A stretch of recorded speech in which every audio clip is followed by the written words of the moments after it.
सर्वमंगलमांगल्यं सर्वकल्याणकारकं प्रधानं सर्वधर्माणां जैनं जयतु शासनम्।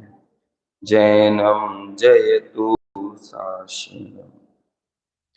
आपने आप में आपको वर लिया, चेतना को स्वयं मैं प्रकट कर लिया। हे विरागी प्रभु, हे महावीर जिन, आपके दर चरण मैं शतत नमन। आपके दर चरण मैं शतत नमन। ईस सुरासुर मणुसिन दवंदिदम धोदघायिकं मलम प्रणमामि वर्धमानं तित्थं धम्मस्कतारम्। शेषे पुण्यतिथयरे ससव सिद्धे विशुद्ध सद्भावे समणे अणान दंसण चरित तव वीरियारे। ते ते सवे समगम समगम पत्ते गमेव पत्ते गम वंदामि अवर्तन्ते अर्हन्ते मानुषे खित्ते। किच्चा अर्हन्ताणं सिद्धाणं तहणमो गणहराणम् अज्जावयवग्नं साहुणं चैव सवेशिं। ते सिं विशुद्धदंसन् प्राणपहाण समं समासेज उपसंपयामि सम्मं जत्तो निर्वाण संपत्ति।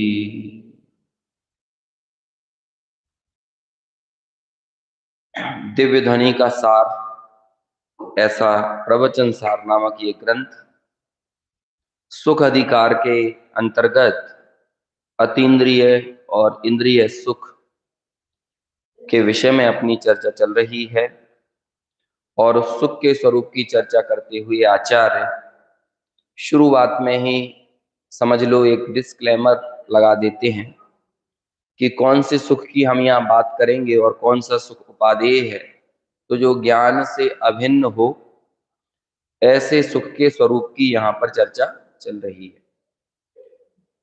हमने कल इंद्रिय सुख का जो निषेध किया और उसकी अनुपादेयता बताई, उसमें हमने कादा चित्त और क्रमशः प्रवर्त होने वाला सा प्रतिपक्ष और सा हानि वृद्धि, ऐसे चार विशेषणों के माध्यम से जो आचार्य ने इंद्रिय सुख की भर्त्सना की है, अकेले इंद्रिय सुख की नहीं बल्कि इंद्रिय ज्ञान की भी। ये बड़ा ज्वलंत प्रश्न हो सकता है हम और आपका, भले हम पूछते नहीं है लेकिन ये प्रश्न तो है ही। डॉक्टर साहब ने बालबोध 2 में बेटी और मां के संवाद के जरिए बेटी के मुंह में ये प्रश्न रखा, और वो प्रश्न ये था कि इंद्रियों से जितना जानना हो रहा है उसे आप बुरा क्यों कह रहे हो? ठीक है, जो इंद्रियां नहीं जान पा रही उसके लिए आप उसकी कमी बताओ, लेकिन जितना जान रही हैं उसकी कमी क्यों बताते हो? यदि ये इंद्रिय ज्ञान नहीं होता तो हम भगवान के दर्शन कैसे करते? यदि ये इंद्रिय ज्ञान नहीं होता तो हम शास्त्र का श्रवण कैसे करते, शास्त्र स्वाध्याय कैसे करते? तो ऐसे ये सारे प्रश्न खड़े होना लाजमी है। जो कुछ भी हम शुभ कार्यों में भी प्रवृत्त हो रहे हैं वो किसके माध्यम से हो रहे हैं? इंद्रिय ज्ञान से हो रहे हैं ना। तो जितना ये कर पा रही हैं उसकी तो तारीफ करना चाहिए ना, इसकी क्यों बुराई कर रहे हो? उत्तर बहुत आसान था। समस्या ये होती है, इस संबंध में एक उदाहरण भी आता है डॉक्टर साहब ही दिया करते थे छोटे दादा, कि देखो जो तुम्हारी गाय का बछड़ा है ना, वो अभी जो दूसरी गाय का दूध पी रहा है, तो तुम्हें अभी तो बहुत अच्छा लग रहा है कि ठीक है, हमारे बछड़े ने दूसरी गाय का दूध पिया, हमें क्या समस्या है? दूसरी गाय तो पी रहा है, हमारी गाय का दूध सलामत है, इसे तो हम ही लेंगे। बछड़े ने दूसरे का पोषण प्राप्त कर लिया। कहते हैं ये लगातार ये काम करेगा ना बछड़ा, कुछ समय बाद उसी को अपनी मां मानने लगेगा। ऐसे ही ये इंद्रिय ज्ञान की भी स्थिति इसी तरह की होती है। जब ये पर द्रव्य को जानने में निरंतर प्रवृत्त होता है, तो ये सिर्फ जानता ही नहीं है, बल्कि उसका ही हो जाता है, उसको ही अपना मानने लगता है। जबकि इसका ओरिजिनेट जहां से ये पैदा हो रहा है, वास्तव में जो है, जो ज्ञान स्वभाव, जिस ज्ञान स्वभाव का अंश ही इस इंद्रिय ज्ञान में झलक रहा है, ये उस अपने मात समझ लीजिए अपनी मदर, अपनी माँ, उस त्रिकालीय द्रव्य स्वभाव से तो विमुख हो जाता है, और पर द्रव्य को जानते हुए उसी में अपना संपूर्ण समर्पण प्रदान कर देता है। और चार विशेषणों से इंद्रिय ज्ञान और इंद्रिय सुख की भर्त्सना करते हुए कहा कि देखो तुम्हारा स्वभाव क्या है, पहले एक बार इसका विवेचन तो करो। तुम्हारा तो अखंड स्वभाव है, तुम्हारा क्रमशः प्रवृत्त होने वाला नहीं है, ये क्रमशः प्रवृत्त होते हैं। जब आंखें जान रही होंगी तो कानों से सुनना नहीं होगा। आप तो कहोगे कि नहीं, हमारा तो दोनों काम साथ में चल रहा है ना, ये गलत फहमी है। क्या निराकरण किया इसका? कौन सा उदाहरण आता है? कहाँ आता है ये उदाहरण? ग्रंथ में कहाँ आता है, इतना बता दो। मोक्ष मार्ग प्रकाशक में नहीं आता, यहाँ आता है, यहाँ से मोक्ष मार्ग प्रकाशक में लिया है। 54वीं गाथा की टीका में अभी इसी सुख अधिकार में है उदाहरण। मोक्ष मार्ग प्रकाशक की एक एक पंक्ति आपको मूल शास्त्रों में मिल जाएगी, एक एक। वो तो हमें क्या है, अपन प्राचीन शास्त्रों से हट गए हैं, और हमारे सामने एक बहुत बढ़िया पैकेज है, वो है मोक्ष मार्ग प्रकाशक। तो इसलिए उस पैकेज के जरिए हम कभी वहां जाने की कोशिश ही नहीं करते। सदा सुखदास जी की वचनिका की एक एक पंक्ति मूल शास्त्रों में है, 2000 साल पहले देख लो। 1000 ग्रंथों का सार है वो, रत्नकंठ श्रावकाचार्य की वचनिका। आपको लग रहा है कि मैं अतिशयोक्ति कर रहा हूं, मैं बोल कम रहा हूं, है तो इससे ज्यादा। मैं तो 1000 ही बोल रहा हूं, है तो इससे ज्यादा जबरदस्त है वो। ये सदा सुखदास जी, पंडित जयचंद जी छावड़ा, ये टोडरमल जी, इनमें बस इतना ही अंतर था कि ये कपड़े पहने थे। बस इतना ही है, नहीं तो इन्होंने आचार्यों से कम काम नहीं किया। तो ऐसे ही वो जो मोक्ष मार्ग प्रकाशक में जो कौवे की आंख का उदाहरण लेते हैं ना, कि कौवे का गोलक तो होता है एक, लेकिन दरवाजे होते हैं दो। तो हमें, और इतनी तेजी से वो मूवमेंट करते हैं कि हमें लगता है कि उसके गोलक भी दो हैं, पुतली जो होती है वो भी दो हैं। ऐसे ही उपयोग तो है एक, लेकिन गोलक कितने हैं, मतलब दरवाजे कितने हैं? 5 हैं। ऐसा यहां भी चल रहा है, लेकिन इतना तेजी से ये मूवमेंट हो रहा है योग क्या कहते हैं, उपयोग का, कि आप पकड़ नहीं पा रहे हैं कि जब आप सुनने का काम कर रहे हो तब आप देखने का नहीं कर रहे हो, जब आप देखने का कर रहे हो तब आप सुनने का नहीं कर रहे हो, जब आप स्पर्श का करते हो तो रस का नहीं करते हो, रस का करते हो तो गंध का नहीं करते हो।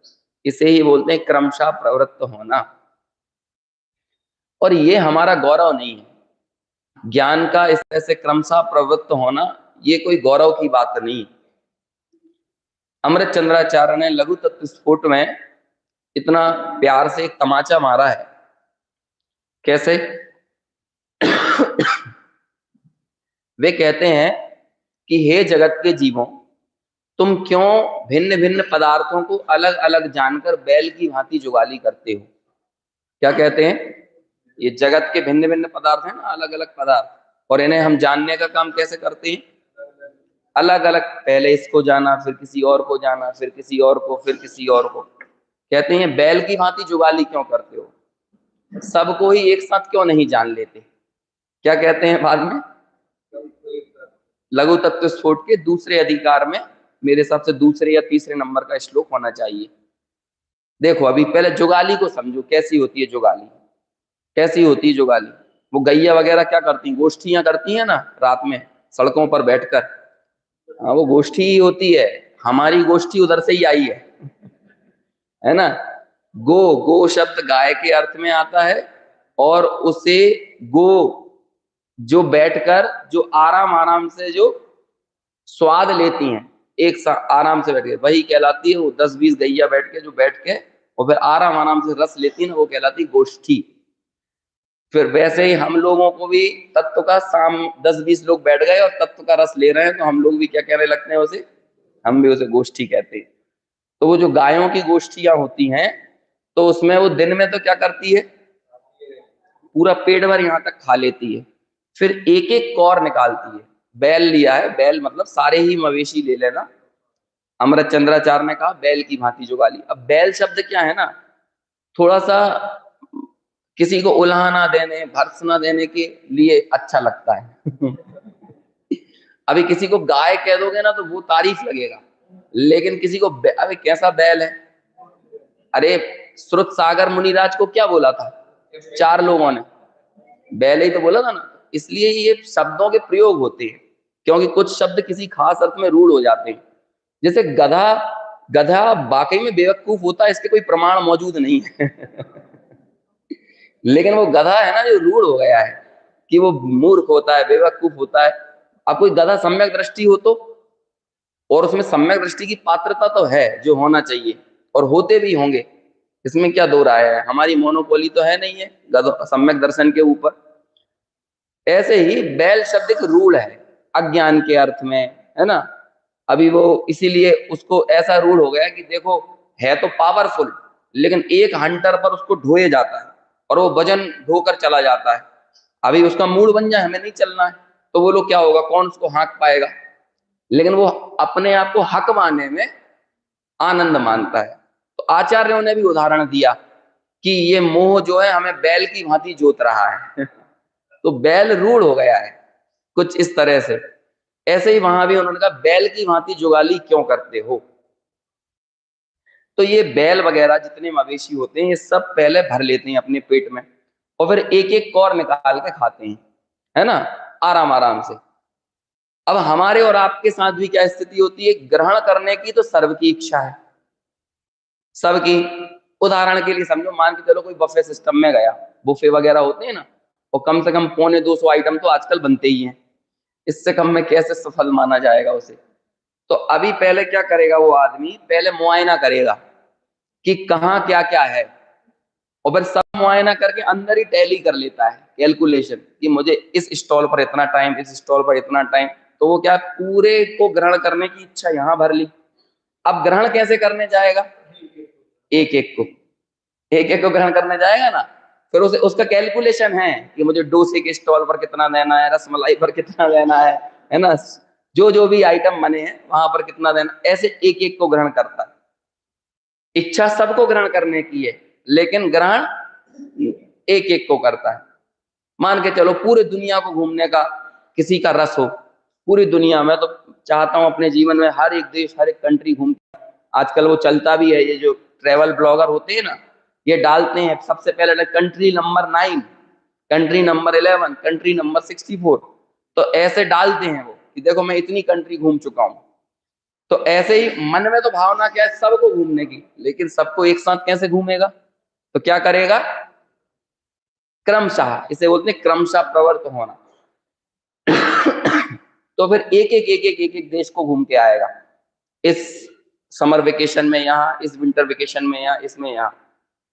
आचार्य कहते हैं तुझे इन सब चीजों को ग्रहण करने का इतना शौक ही है ना, तो एक एक करके क्यों ग्रहण करता है, बैल की तरह सबको ही एक साथ ग्रहण क्यों नहीं कर लेता है। अब सबको एक साथ ग्रहण करना कब हो पाएगा, केवल ज्ञान के द्वारा। देखो अब कितनी चमत्कार, चमत्कार तो क्या कहें, विडंबनापूर्ण स्थिति है। जब हम सबको जानने जाते हैं तो हमारे कोई जानने में नहीं आता, बल्कि एक एक चीज छूटती जाती है, तब हम नए नए को जानने में प्रवृत्त हो पाते हैं। जबकि हम सबको जानना छोड़ देते हैं और एक को जानते हैं, तो बाय डिफॉल्ट सब जानने में आता है। समझ में आया ना, एक साधे सब सदे, सब साधे। ऐसे ही एक जाने सब जने, एक को जानो तो क्या हो रहा है, सब जानने में आ रहा है, और सबको जानने जाए तो सब चला जाए, सब जानने में चला जाए, पर्याय ज्ञान रह जाता है। ये इंद्रिय ज्ञान की भर्त्सना है। आप जो इंद्रिय ज्ञान को कह रहे हो ना, एक एक को जाने, एक एक को जाने, एक एक को जाने, परसों रात को शायद अपन ने वो मोक्ष मार्ग प्रकाशक के 3 स्थल देखे थे, जहां पर ये जो पात्रता है सम्यक दर्शन की, जो हम सबको मिल गई है सौभाग्य से, ये जितने आसानी से हम कह देते हैं, ये काम इतने आसानी से हुआ नहीं है। दरअसल इसमें वक्त लगा है ना। जैसे कि 1.5 लाइन में आचार्य कल्प पंडित टोडरमल जी ने एक बात कही कि कभी मंद कषाय आदि का कारण पाकर, है ना, ये वाली लाइन ना, कभी मंद कषाय आदि का कारण पाकर क्षयोपशम ज्ञान हुआ, है ना, क्षयोपशम ज्ञान हुआ, हाँ पात्र क्षयोपशम ज्ञान हुआ, और फिर कहते हैं कि उसके बाद क्या हुआ, क्षयोपशम होने के बाद ज्ञानावरणादि कर्म का क्षयोपशम हुआ। कभी मंद कषाय का कारण पाकर ज्ञानावरणादि कर्मों का क्षयोपशम हुआ, और पश्चात तत्व विचार की शक्ति मिली, तत्व विचार की शक्ति मिली। फिर अगला काम ये हुआ कि मोह मंद हुआ, और फिर मोह मंद होने के बाद तत्व विचार में उद्यम मिला। ये 5 पॉइंट है सम्यक सन्मुख मिथ्या दृष्टि का, शुरुआत यहां से होती है। ये जितने आराम से कह दिया ना, ये काम इतने आराम से हुआ नहीं। आपको क्या लग रहा है, मंद कषाय आदि का कारण मिलना और ज्ञानावरणादि कर्मों का क्षयोपशम होना जैसा हमें मिल गया है, ये इतना इजीली नहीं हुआ है जितना इजीली हम ऐसे बोल देते हैं। और फिर इतना तो हो ही जाए, इतना तो कईयों जीवों के हो जाता है, क्षयोपशम ज्ञान तो प्रकट कईयों का हो जाता है। आज आप देख लो ना, दुनिया में कितने लोग, बल्कि ज्यादा क्षयोपशम ज्ञान की प्रकटता तो हानि कर रही है। आजकल मैं अपने यहाँ देखता हूं, ये बड़े बड़े बुद्धिजीवी लोग हैं ना, जावेद अख्तर, गुलजार वगैरह, तो हमारे ऑफिस में जो न्यूज एजेंसी से हमारी लिंक रहता है हर चैनल का, तो इनके वीडियोस आते हैं। तो मैं देख रहा हूं कि पिछले लगभग 6-8 महीनों से जावेद अख्तर, इतना बुद्धिजीवी आदमी दुनिया उन्हें मानती है, वो एक ही काम करता है, वो धर्म का निषेध करता है। अब वो भले धर्म में जो आजकल ढकोसला चालू हो गया वो तो हो ही गया, लेकिन उससे विज्ञान को बहुत हाईलाइट करता है, और वो उनका जो तर्क रहता है वो सही भी है प्रथम दृष्टया, जब तक आप इस चीज को नहीं समझोगे। अब उसमें सारी तरक्की, सारी उन्नति किस चीज पर आएगी, तुम धर्म के चक्कर में पड़े रहते तो रेलगाड़ी कैसे चलती, तुम धर्म के चक्कर में पड़े रहते तो हम ये भूकंप रोधी यंत्र कैसे बनाते, हम तूफान को रोकने वाली, पता लगाने वाली चीजें कैसे बनाते। तो कुल मिलाकर सारा का सारा विस्तार किस तरफ रहता है, वो इंद्रिय जन्य सुख, इंद्रिय जन्य भोग। और हमारा ये माइंड जितना डेवलप होगा आज के समय में, इसको उन्नत कब माना जाएगा, जब आप इंद्रिय सुख को जुटाने में कितने ज्यादा समर्थ होते चले जाते हो। और सबसे ज्यादा तारीफ किसकी होती है, उसी ज्ञान की होती है। डॉक्टर साहब का मैंने 1 साल पहले इंटरव्यू लिया, तो उनसे पूछा कि आप अपने जीवन से संतुष्ट हैं, तो उन्होंने 2 उत्तर दिए थे, एक तो टीवी पे दिया था और एक बाद में दिया। पहला उत्तर तो उन्होंने दिया 101% संतुष्ट हूं, जो टीवी पे है सबको बताने वाला, कि मैंने जो जीवन भर काम किया इससे अच्छा काम और क्या हो सकता है ना। मान के चलो मैं नेता होता तो जीवन भर झूठ बोल के और तिकड़म करके, भ्रष्टाचार करके जीवन बिता रहा होता। वकील होता तो क्या होता, है ना, झूठ सच कर रहा होता और अपराधियों को बचा रहा होता, गुनहगारों को बचा रहा होता, यही काम कर रहा होता। CAVA होता तो क्या कर रहा होता, कैसे काले धन को सफेद धन में कन्वर्ट करना है, सफल CA का तो यही प्रतीक है। और भी ऐसे सब चीजें बताते गए वो, है ना, 4-5। फिर बाद में उन्होंने बोला देखो ये तो इसलिए है लोगों को प्रेरणा मिले कि जीवन में हमने जिनवाणी पढ़ाई यही सर्वोत्तम काम था। लेकिन सच्ची बात यह है, भले आप किसी भी साधक अवस्था में हो, वो संतुष्ट होने लायक नहीं होती है। और जब तक इस शरीर पर कपड़े पड़े हैं ना, तो संतुष्ट कैसे हो जाए ये संतुष्ट कैसे हो सकते हैं, ये तो हमारी अपूर्णता को दर्शा रहा है। यदि इस तन पर वस्त्र है, हमारे जीवन में अभी संयम प्रकट नहीं है, तो उसे संतुष्टि का पर्याय कैसे माना जा सकता है। तो बस ऐसी ही बात है, आप इस पूरी दुनिया में जो विद्वान बुद्धिजीवी है ना, जिसकी हम तारीफें करते हैं, उस तारीफों के में किन चीजों का समावेश है। आप जितनी ज्यादा अपने लिए भौतिक सुविधाएं जुटा लें और भौतिक ज्ञान के माध्यम से जीवन को आसान बना लें, यही तो कहा जाता है ना। और जब हमारी तारीफें इन चीजों की तरफ झुकती हैं तो उस समय हम अतीन्द्रिय सुख और अतीन्द्रिय ज्ञान के मार्ग पर आगे बढ़ने वाले लोगों को इनडायरेक्टली कमतर मानते हैं। राण सहावादियम, ज्ञान स्वभाव को ज्यादा जाने। अब ज्ञान स्वभाव क्या है? अतीन्द्रिय ज्ञान और अतीन्द्रिय सुख, ये ज्ञान स्वभाव के अंदर रिलेट कर सकते हो कि इंद्रिय ज्ञान और इंद्रिय सुख को किया जा सकता है। ये राण सहावादियम शब्द पता है ना आपको? 31 में भी है और 32 में भी है ना। छोटी सी बात है, बस आपको बाकी सब चीजों से ज्ञान स्वभाव ज्यादा लगना चाहिए। और जब ज्ञान स्वभाव ज्यादा लगा तो आपको जिनेंद्र भगवान ज्यादा लगेंगे। नहीं तो जिनेंद्र भगवान के पास तो क्या है, वो तो दुनिया की नजर में शून्य है। और क्या है जिनेंद्र भगवान? क्या है? मिनिमाइज, सबसे ज्यादा। आप जिस चीजों से सबसे ऊपर हो वो उन सब चीजों से सबसे डाउन है। उनके पास तो क्या, मुनि राजों के पास क्या है? एक बहुत अच्छी लाइन आती है, मैं शायद परसों नरसों बोलते बोलते रह गया था, क्योंकि ये मेरे साथ समस्या है कि वो कोई दूसरी बात आ जाती है तो पुरानी भूल जाता हूं। मुनि राजों की चर्चा करते हुए पद्मपुर मलधारी देव ने लिखा कि इंद्रियों के विस्तार से रहे देह ही जिनका परिग्रह है ना। कितनी पॉपुलर लाइन है नियम सार की। और भी बहुत अच्छे अच्छे विशेषण आए हैं मुनि राजों के लिए, लेकिन मैं तो इस लाइन की ही पर्टिकुलरली बात करना चाहता हूं। क्या लाइन है? पंचेंद्रियों के विस्तार से रहित देह ही जिनका परिग्रह है। अभी आप सोच रहे हो देह परिग्रह है, लेकिन कैसी देह? जिसमें पंचेंद्रियों का विस्तार नहीं है। अब जो कुछ भी हमारे जीवन में आमने सामने जो कुछ भी हमें दिख रहा है वो सब दरअसल पंचेंद्रियों का विस्तार है। ये कपड़े जो है ना, ये स्पर्शन इंद्रिय का विस्तार है। यदि नए कुर्ते में खरोंच लग जाए और आपकी बॉडी में खरोंच लग जाए, ऑलमोस्ट बराबर बराबर की वेदना होने वाली है ना। नई साड़ी में लगे चाहे इसमें लगे, जो आपकी कार, गाड़ियां, मोटरसाइकिल, हवाई जहाज, रेलगाड़ी, ये सब हमारे पैरों का विस्तार है। ये टेलीविजन वगैरह ये हमारी आंखों का विस्तार है। ये ईयरफोन वगैरह, गाने वाने, संगीत जो नए नए आ रहे हैं निरंतर, ये काय का विस्तार है? ये कानों का विस्तार है। आपके घर में बनने वाली रोटी आपकी रसना इंद्रिय का विस्तार है ना। और भी जो 56 प्रकार के आइटम बनेंगे वो सब काय के विस्तार है? रसना इंद्रिय के विस्तार है। और ये अकेले ऐसा नहीं है कि अमृतचंद्राचार्य और पद्मपुर मलधारी देव कह रहे हों। एक मार्शल मैकलुहान नाम का बड़ा संचार शास्त्री हुआ, उसने कहा media is a extension of our senses. जितना भी ये विस्तार दिख रहा है ना, मीडिया मतलब मीडिया नहीं होता है ये टीवी चैनल और ये नहीं होते मीडिया।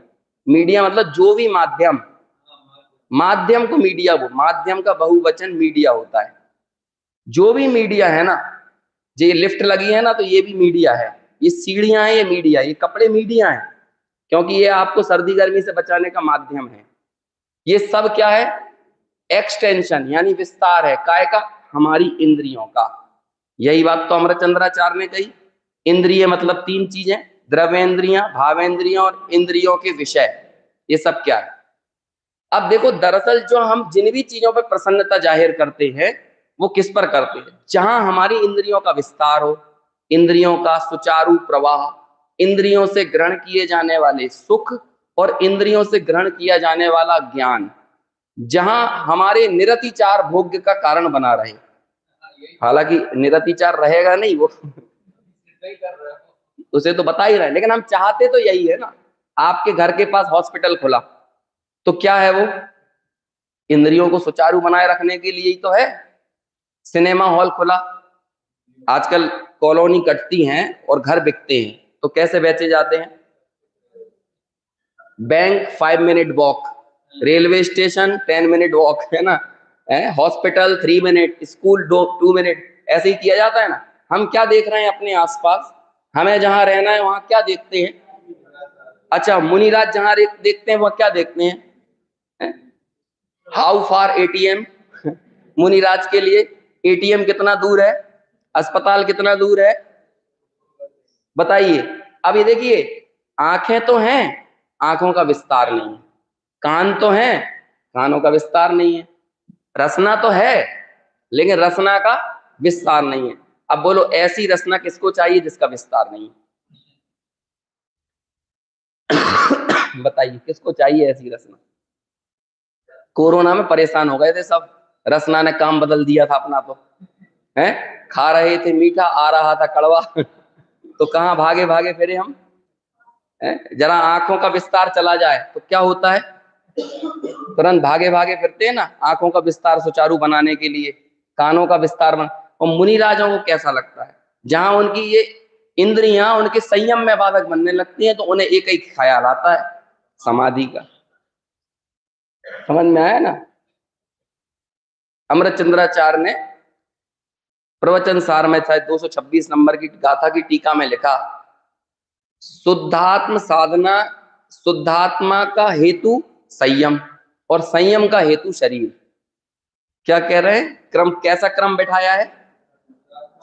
शुद्धात्मा का साधन क्या है? संयम। मतलब सारा संयम किसके लिए है? शुद्धात्म भावना के लिए, आत्मा में लगाने के लिए सारा संयम। संयम संयम के लिए नहीं है, संयम काय के लिए है? लेकिन संयम के लिए क्या है? संयम का साधन, संयम का हेतु शरीर। मतलब शरीर है तो, लेकिन वो सारा किसके लिए समर्पित है? पांच इंद्रियां किस पे समर्पित है? संयम के लिए। और संयम शुद्धात्मा की साधना के लिए। देखो संसारी जीवों का और मोक्ष मार्गियों का जीवन देखो। मोक्ष मार्गियों का संयम के लिए शरीर है, और संसारियों के शरीर के लिए संयम है। आजकल यदि 10 लक्षण में यदि आदमी उपास भी करेगा, सोचे चलो इस बहाने डाइटिंग तो हो जाएगी, वहां उसके दिमाग में ये बात चलेगी, तो उसका काय के लिए है? वो सुबह उठ के वॉक कर लेगा, है ना, सूर्यास्त के पहले खाने लगेगा, अक्षय कुमार बोल देगा तो। क्यों? अब वो काय के लिए कर रहा है? एक बार ऐसा बोला गया कि जैन धर्म से स्वास्थ्य का क्या संबंध है।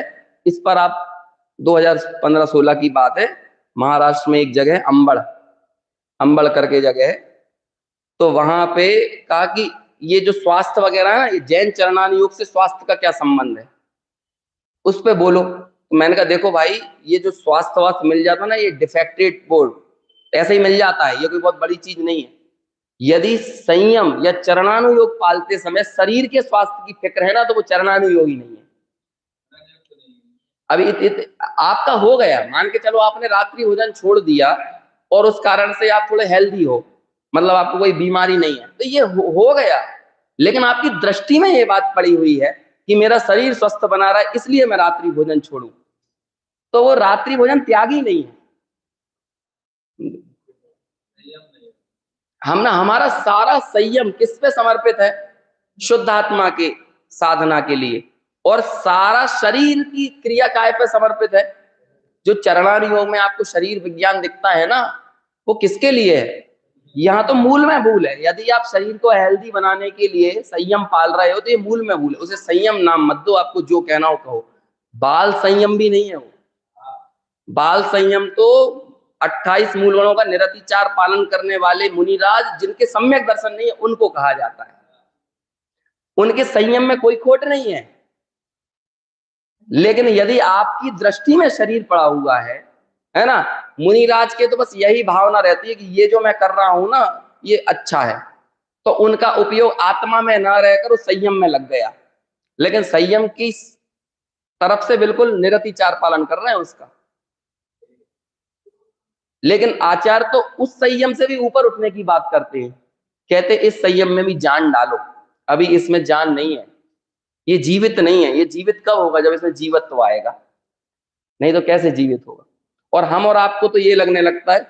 एक हमारे परिचित थे, उन्होंने क्या किया, 10 दिनों तक फलाहार, 10 लक्षण में, और बाकायदा फिर बाद में फेसबुक पे अपडेट भी किया, 10 दिनों तक 10 लक्षण की आराधना मात्र फलों पर शांतिपूर्ण तरीके संपन्न हुई।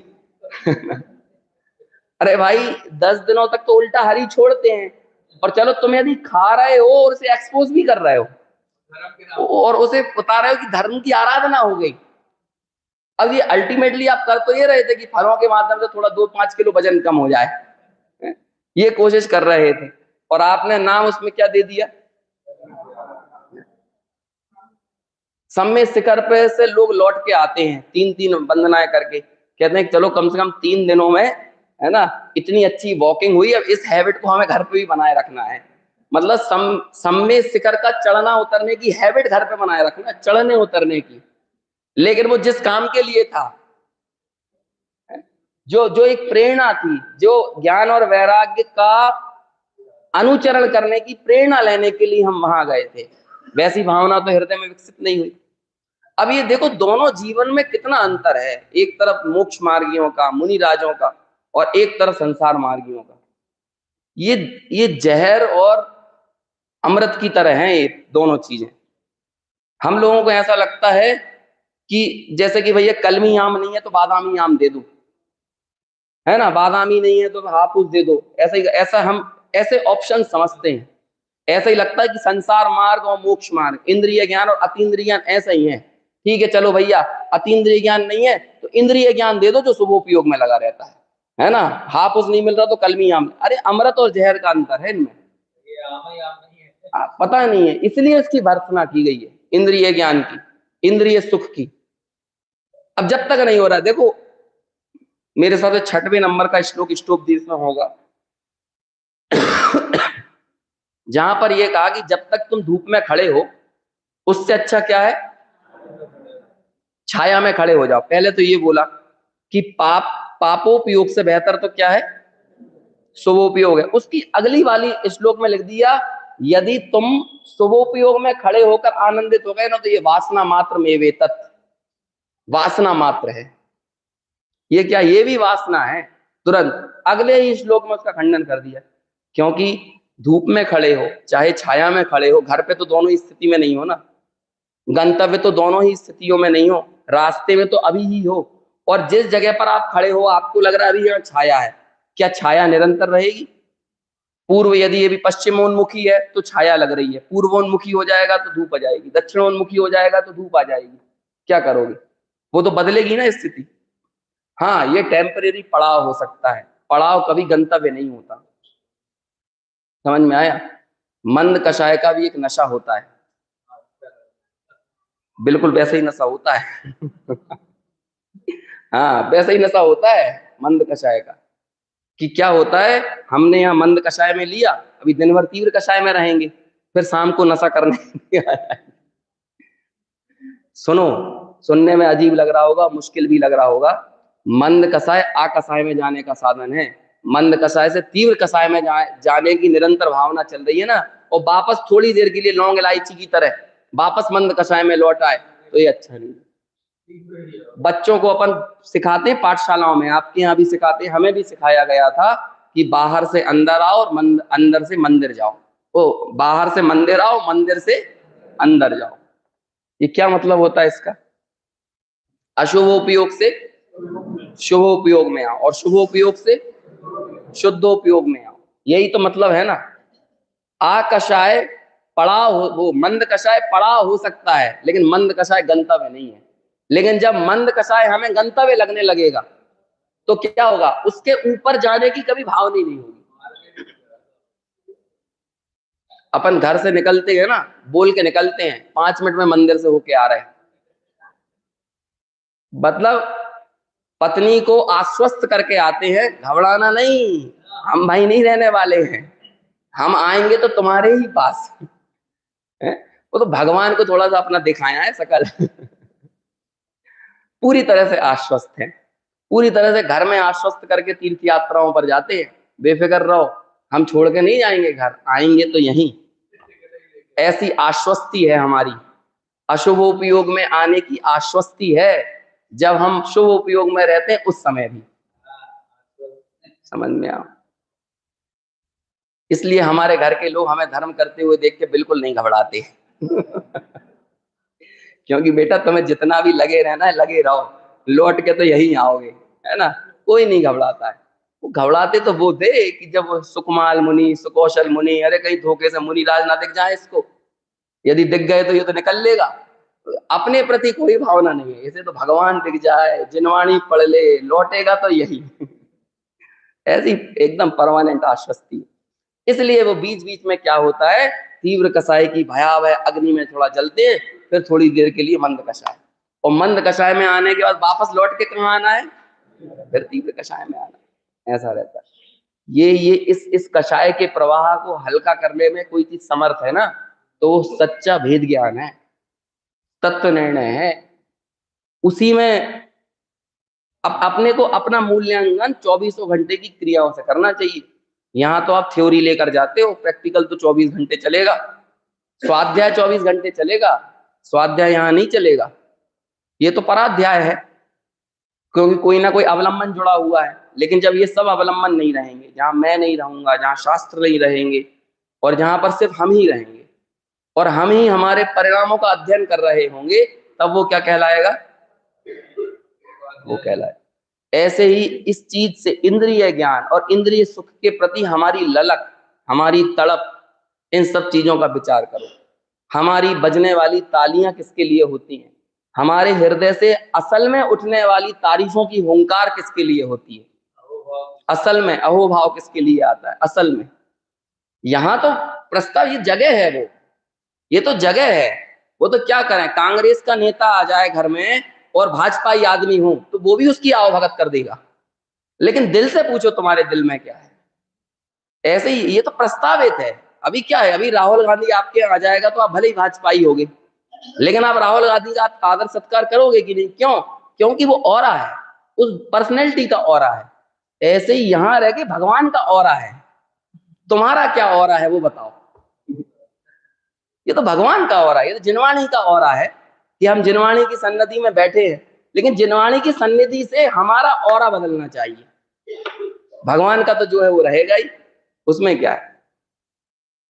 केवल ज्ञानी का समागम, केवली के पाद मूल में छाये ज्ञान होता है। सबको होता है क्या केवली के पाद मूल में, तो केवली के ऑरा से किसका ऑरा बदलता है, कुछ एक जीवों का बदलता है।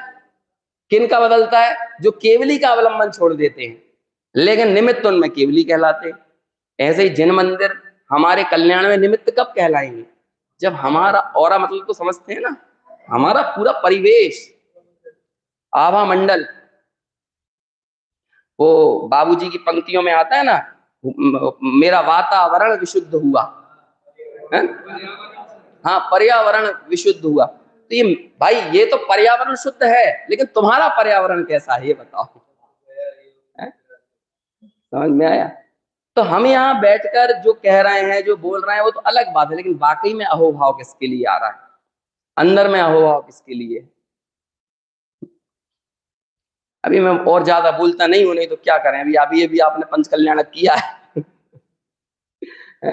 बोलो, अट्रैक्शन काहे में होता है, स्वधर्म इंद्र का अट्रैक्शन होता है कि भगवान का अट्रैक्शन होता है, बताओ अट्रैक्शन काहे का। इससे पता चलता है अट्रैक्शन अंदर में पड़ा हुआ वाकई में हमारा पर्यावरण कैसा है, ये पता चलता है।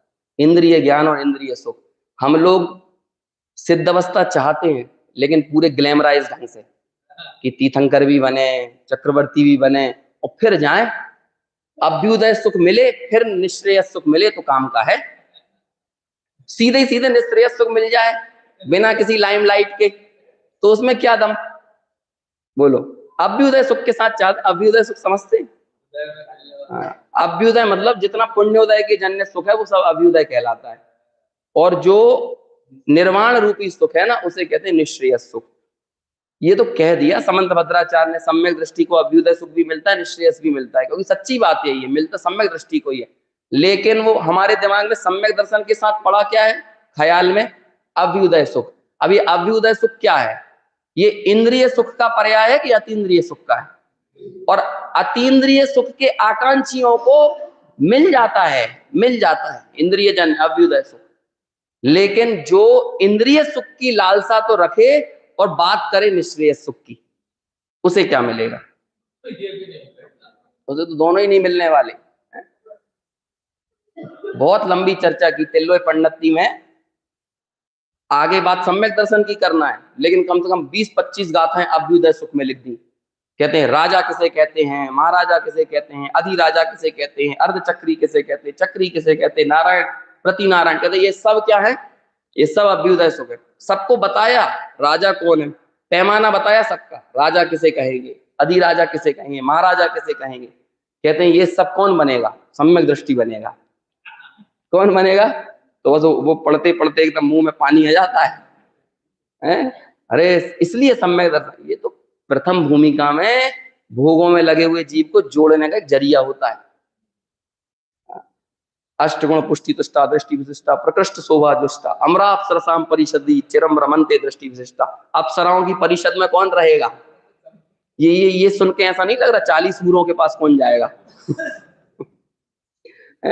कुछ कुछ इसी तरह का सुर नहीं निकल के आ रहा है। वो मुजाहिदीन बम बांध के घुस जाता है बिल्कुल वर्ल्ड ट्रेड सेंटर में, जन्नत की लालसा में घुस जाता है। और ऐसे ही हम भी सम्यक दर्शन के लिए लालायत हो गए, काहे के चक्कर में, अप्सराओं की परिषद में रहने कौन को मिलेगा? सम्यक दृष्टि को। तो ये तो मूल में भूल है, मूल में भूल है। ये तो इंद्रिय सुख और इंद्रिय ज्ञान के प्रति की तड़प है हमारी। ग्लैमराइज होके मोक्ष जाना है क्या? इसमें क्या ग्लैमर चाहिए? ये तो सबसे नॉन ग्लैमरस फील्ड है, एकला चलोरे वाला मार्ग है। जैसे एक एक कूट से कितने कितने मोक्ष गए, अपन पढ़ते हैं जैसे कि स्वर्णभद्र कूट से हमने पढ़ के भी आते हैं अर्घ, लेकिन सबको पारसनाथ भगवान बन के मोक्ष जाना है।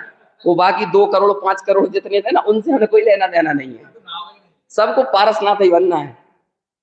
बोलो, लेकिन आप सुख में अंतर बताओ, पारसनाथ के और बाकी 2-4 करोड़ जो और गए हैं उनमें सुख में क्या अंतर है?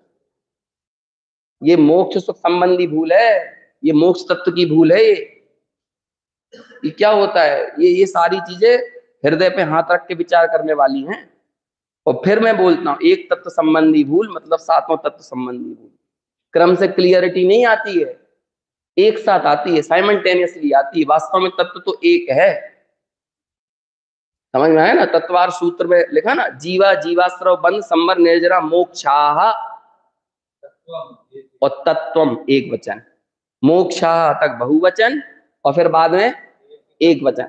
दिख रहे हैं ये 7, लेकिन है क्या, एक तत्व में समाहित है, एक तत्व का श्रद्धान होता है। दुनिया में 3 तरह के वाद, इज्म, दर्शन या मान्यताएं चलती है सारे धर्मों में। एक होती है एक तत्ववादी, एक द्वितत्ववादी और एक बहुतत्ववादी।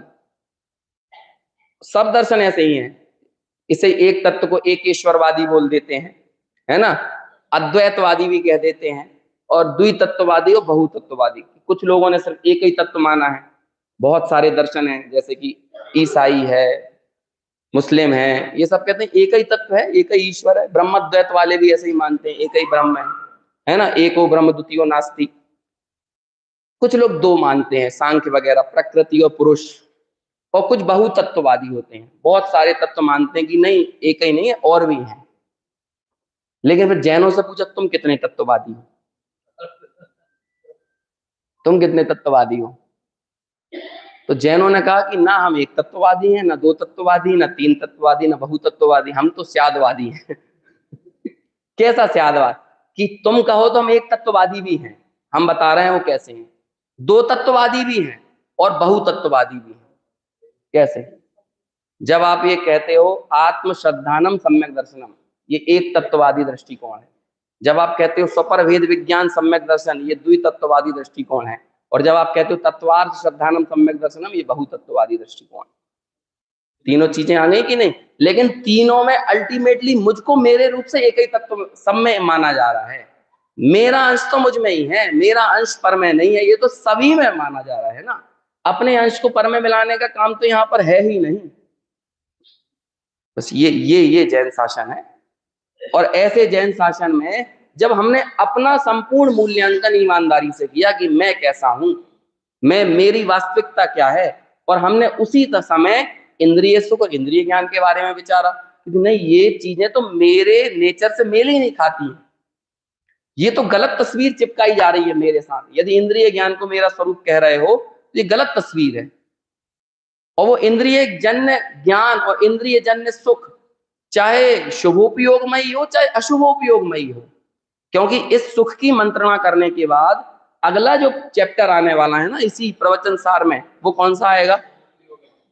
शुभोपयोग अधिकार आएगा। और उसमें शुभोपयोग की क्या, किस तरह से प्रस्तुतिकरण किया जाएगा शुभोपयोग का, उसे अपना स्वभाव बताकर प्रस्तुतिकरण किया जाएगा क्या, कैसा किया जाएगा? या समय सार में पुण्य पाप अधिकार लिखा गया। हाँ, हमें दर्द होता है जब हम पुण्य के बारे में कुछ बुरा बुरा सुनते हैं। अब वो दर्द होगा क्यों नहीं? जिसे तुमने अपना माना हो उसे कोई पराया कहने लगे तो दर्द क्यों नहीं होगा? दर्द तो होगा ही, लाजमी है। और आचार्यों ने लिखा ही इसलिए कि हाँ हो दर्द, क्योंकि देखो क्या होगा, व्यवहार धर्म में प्रवर्ते, हमने बात की थी परसों, व्यवहार धर्म में प्रवर्ते। उसके बाद मालूम क्या लिखा टोडरमल जी ने? कुछ एक भाव के लिए, एकाध भाव के लिए स्वर्ग आदि की प्राप्ति करके कालांतर में पुनः निगोद में चला जाता है। आपको बीच में एक संतरा की गोली मिल गई और बाद में फिर लट्ठ पड़ने लगे, तो ऐसी संतरा की गोली कौन चाहेगा? समझ में आया ना? दृष्टि में अत्यंत स्पष्टता होना चाहिए। पुण्य के निषेध से लोगों को ये लगने लगता है कि कोई निश्चयाभास में जाने लगा है। और कल मैंने इसके बारे में एक लाइन आपको बोली थी, आप उसे सब जगह लगा लो।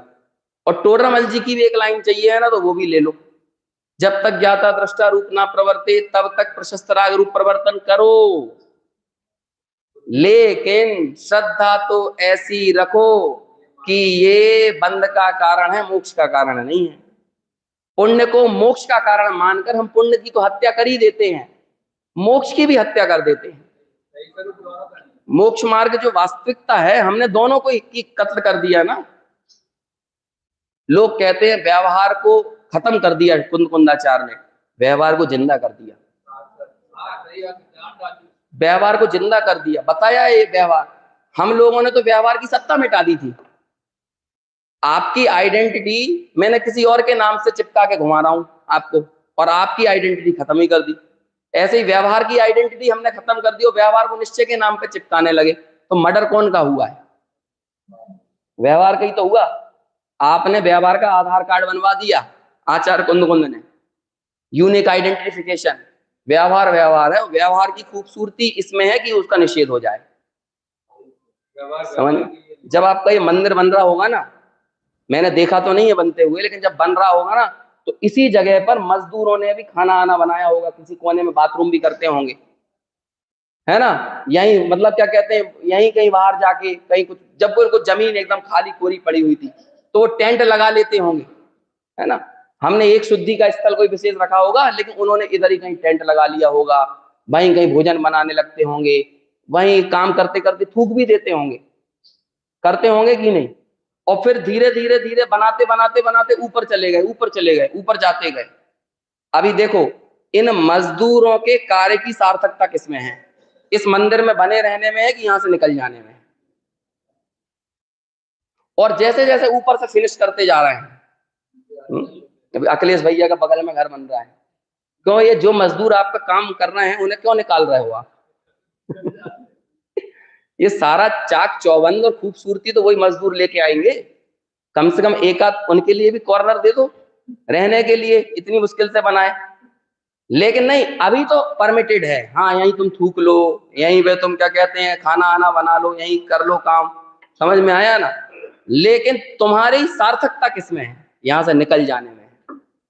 ऐसे ही व्यवहार की खूबसूरती इसमें है, निश्चय को दिखा के निकल जाए। यदि जब तक मजदूर यहाँ पे है तब तक तुम अंदर नहीं घुसोगे, लेकिन जिस दिन तुम अंदर घुस गए उस दिन मजदूर अंदर नहीं घुसेगा।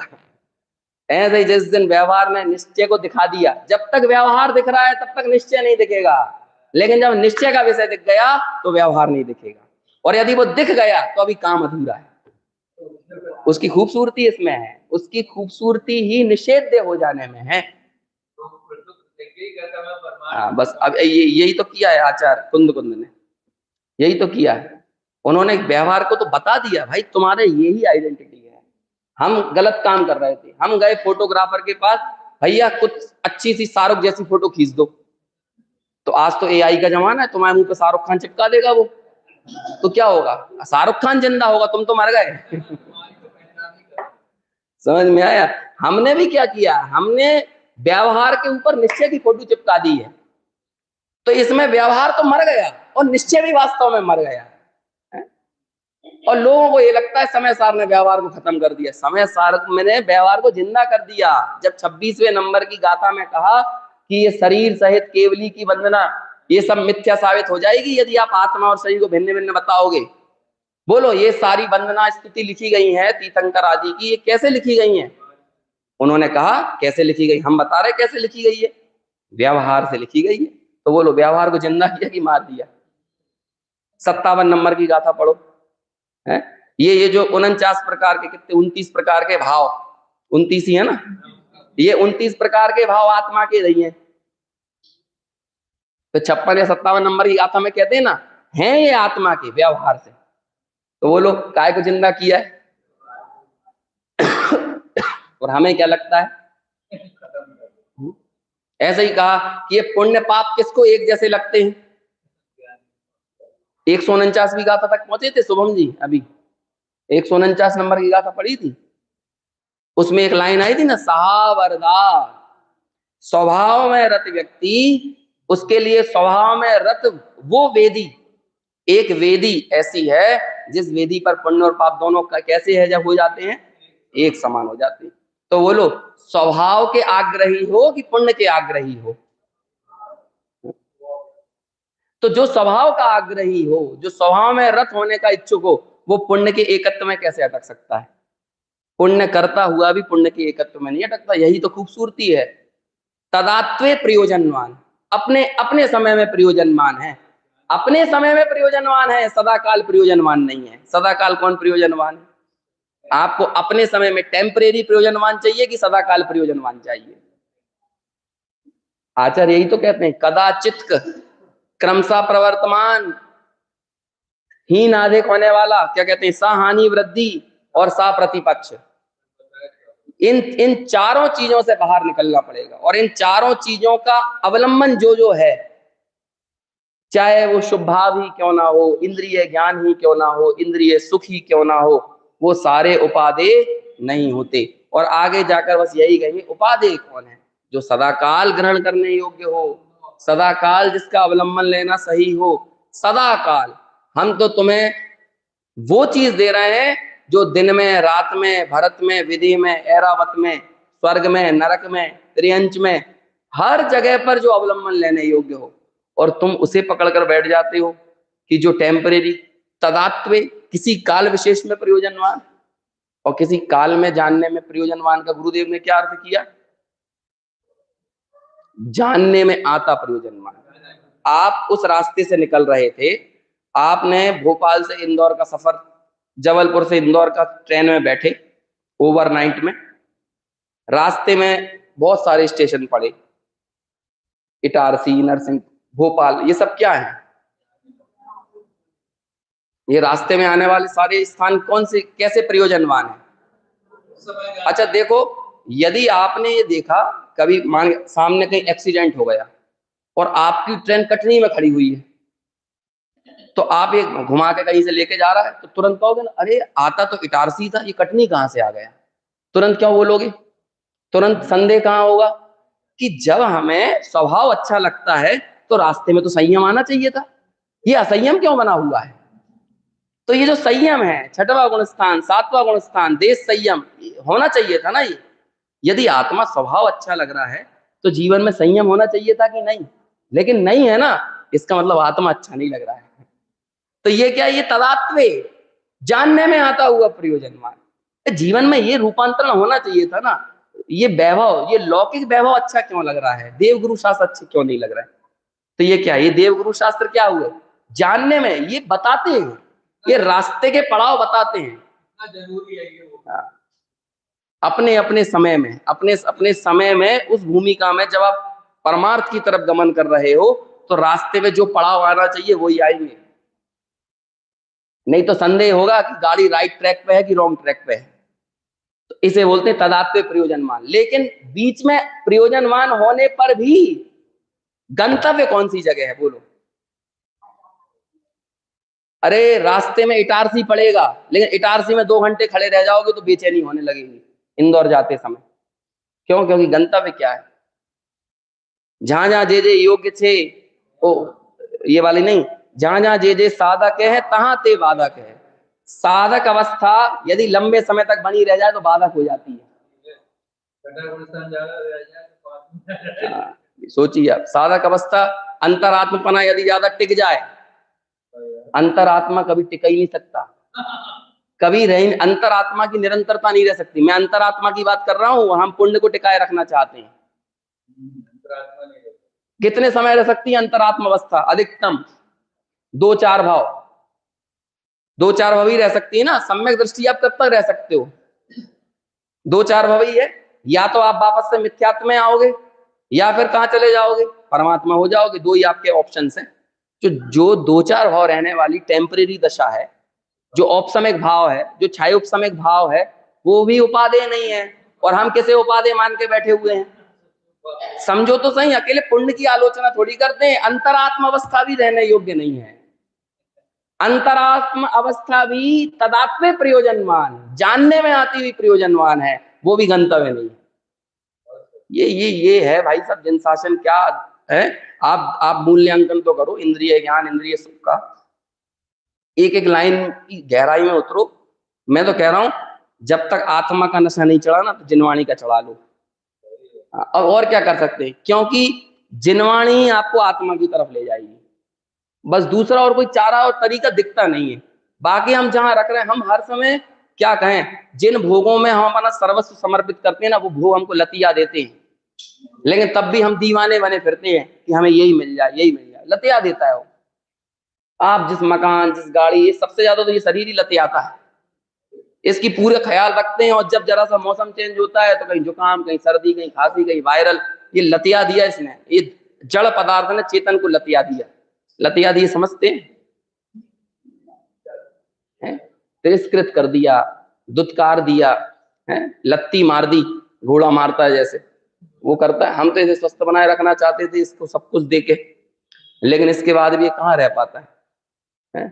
हम चाहते थे साता का उदय, अनुकूलता निरंतर बनी रहे, और एक जीवन में छोटा सा झटका लगता है और सब बिखर जाता है। क्यों? हम भगवान की वंदना भक्ति इसीलिए कर रहे थे, साता का उदय बने रहे, साता का उदय बना रहे।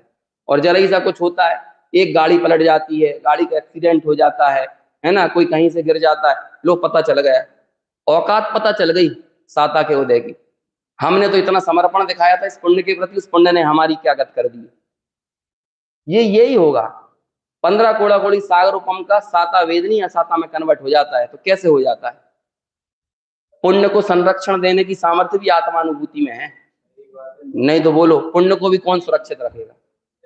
जिसके लिए हम इतनी दीवानगी दर्शा रहे हैं, उसे भी कौन टिकाएगा? ये बीज बेच के क्या कहते हैं, बीज के छोटे मोटे गोबर के कंडे मिल जाएंगे, बस इससे ज्यादा कुछ नहीं मिलने वाला है। आत्मानुभूति से ही मिलेगा तीर्थंकरत्व। अभी अभी मैं तीर्थंकरत्व बोल रहा हूँ, आत्मानुभूति से मिलेगा। तो तीर्थंकरत्व के चक्कर में आत्मानुभूति मत करना।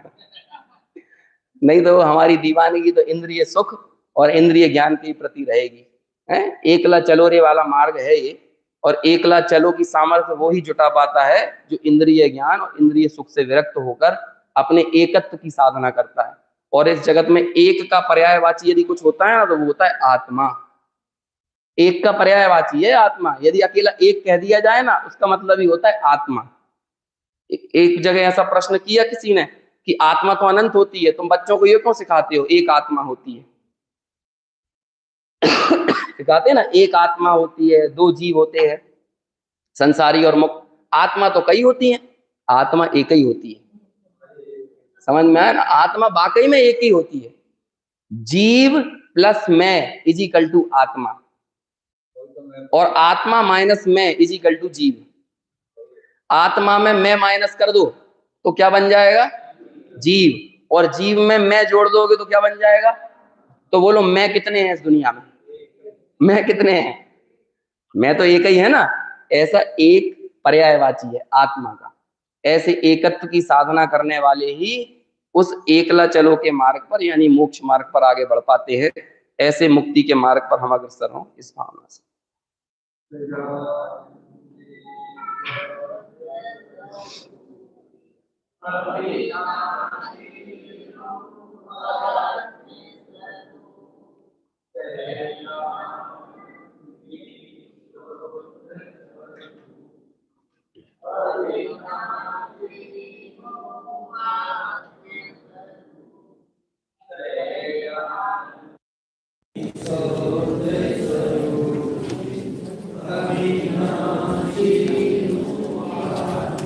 बोलो अष्टालिका महापर्व की